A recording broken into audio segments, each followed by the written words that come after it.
каждую зимнюю куртку можно назвать пуховиком. По той простой причине, что ни грамма пуха внутри многих моделей просто нет. Зато немало других наполнителей, которые согреют вас этой зимой. Сегодня узнаем секреты выбора теплой верхней одежды. Помимо вот этого натурального наполнителя, да, как мы говорим, пух-перо, где используются пух и перо уток, гусей, гаги, такой птицы водоплавающей, пользуются еще и искусственные утеплители. Это может быть биопух, синтепух, это холофайбер. Синтепон тоже может использоваться в качестве наполнителя. Изософт, он до минус 25 держит. Обычно на таких вещах верхних еще, помимо ярлыка, где указаны размеры и правила по уходу, еще вешается какая-нибудь картоночка, где все описано, показано. Синтетические наполнители пользуются популярностью из-за своей доступной цены. Один из плюсов – они экономят деньги на химчистке. Верхнюю одежду можно стирать дома.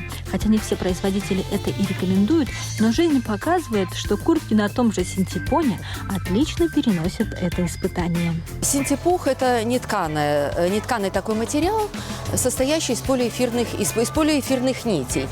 И эти нити, их так много, и они полые.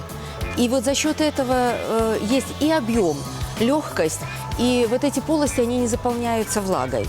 Вот они хорошо держат тепло и влагоустойчивые. Что касается ткани, из которой пошита куртка, то даже модели с натуральным пухом внутри в большинстве своем имеют синтетический верх. Современные материалы не пропускают влагу, отличаются прочностью, не мнутся. Если вы где-то запачкались, вы можете точечно на тряпочку, скажем, какое-то моющее средство и помыть, да? А шерсть, все-таки натуральные ткани, они требуют такого деликатного ухода.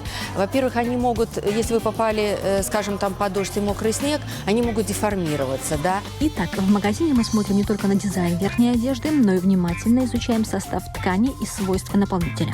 Какой толщины, какую максимально низкую температуру выдерживает. У каждого материала свои показатели.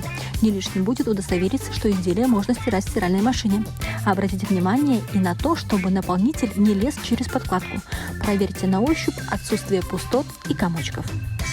Теперь вы знаете, как выбрать теплую зимнюю куртку. Приятных вам покупок!